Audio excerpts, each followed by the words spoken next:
Uma das dúvidas mais frequentes quando a gente começa a trabalhar política é sobre as formas de governo. Os alunos querem saber o que diferencia um país do outro em relação à sua organização, e é sobre isso que a gente vai ver um pouquinho agora. Então, vamos entender a diferença entre Estado e governo. O Estado se refere à organização, né, cujo território é delimitado e organizado com base numa lei específica que foi constituída para aquele lugar. Só é válida dentro daquele espaço, dentro daquele território. Já o governo é constituído para organizar aquele espaço, para organizar aquele território, para fazer valer todas as regras que estão determinadas por aquele conjunto de leis, que pode ser, por exemplo, uma constituição.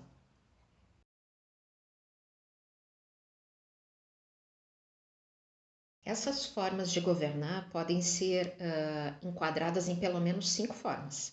São elas a monarquia, a república, o parlamento, né, o parlamentarismo, o totalitarismo e a ditadura. Definido então o tipo de governo, a gente passa então a ter que determinar o sistema de governo, ou seja, o modo com que esse governo vai ser direcionado. E ele pode ser de 3 formas: presidencialista, semipresidencialista e parlamentarista.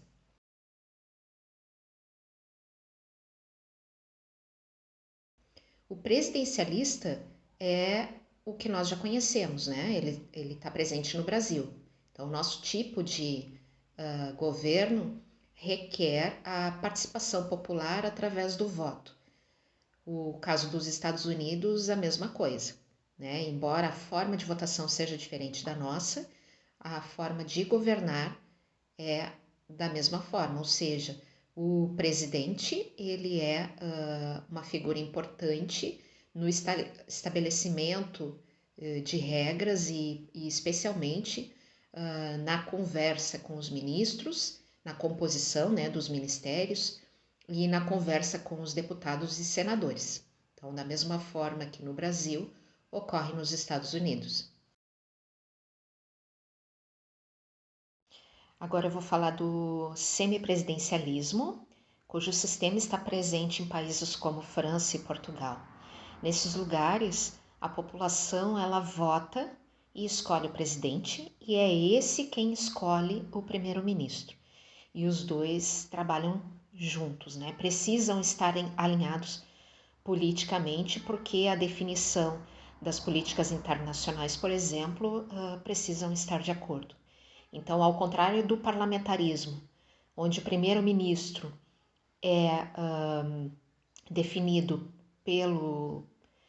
pelos parlamentares, neste caso é o presidente o responsável por essa indicação.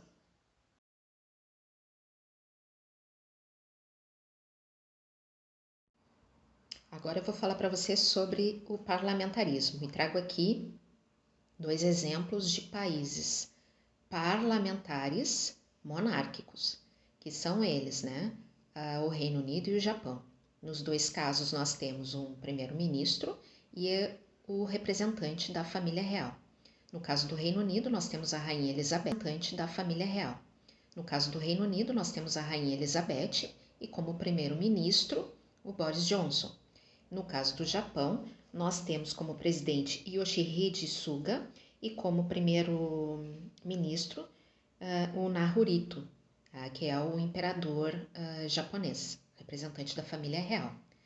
No caso do Reino Unido, a Câmara Parlamentar é dividida em 2 grupos: a Câmara dos Comuns, que é a indicação popular, e a Câmara dos Lordes, cujos componentes são nobres das famílias abastadas do Reino Unido. Né? A diferença para o presidencialismo é que o voto é no parlamentar, que compõem essas câmaras parlamentares, e eles é quem são os responsáveis pela indicação dos primeiros ministros. No caso da Rainha Elizabeth, como do imperador japonês, eles têm algumas prerrogativas, como participar ativamente da política dos seus países, porém com poucos poderes de decisão.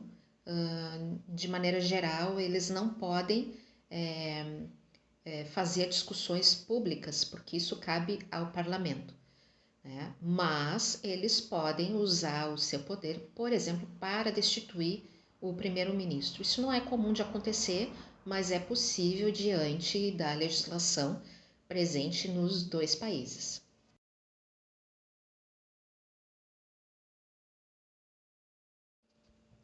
Bom, agora a gente vai falar sobre os regimes de governo. Nós temos os regimes democráticos e os autoritários. É claro que os exemplos que eu trouxe até aqui para você se referem aos países democráticos, que de forma direta ou indireta indicam os políticos que vão encaminhar, direcionar, né, a forma de governo do país. Então, nós temos países como é o caso do Brasil, da França, Portugal, Reino Unido, Japão, em que a população vota ou no presidente ou nos parlamentares que compõem o parlamento e que indicarão o primeiro-ministro.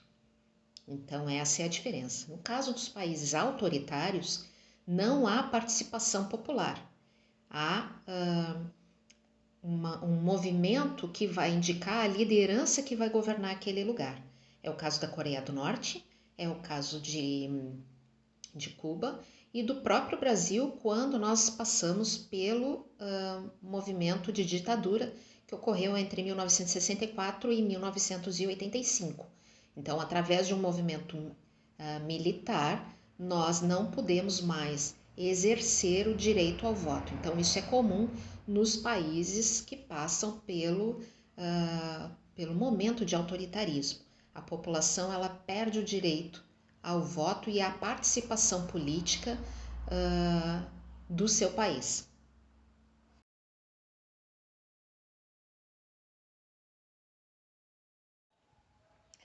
Por fim, e não menos importante, quero conversar com você sobre os regimes democrático e autoritário. Sem dúvida nenhuma, a história já mostrou que os regimes democráticos eles são muito mais adequados, porque são nesses espaços que a população vai ter o direito de exercer a sua cidadania de forma plena, né, com seus direitos garantidos, direitos à liberdade, direito à manifestação, direito ao voto, direito às escolhas, né? E enquanto que nos regimes autoritários, sejam eles de ordem religiosa ou política e ainda militar, a população ela não tem direito algum. Então, portanto, mais do que nunca há necessidade de nós brigarmos pela manutenção da democracia. Ela é fundamental para o exercício da cidadania e garantia de direitos comuns a toda a população.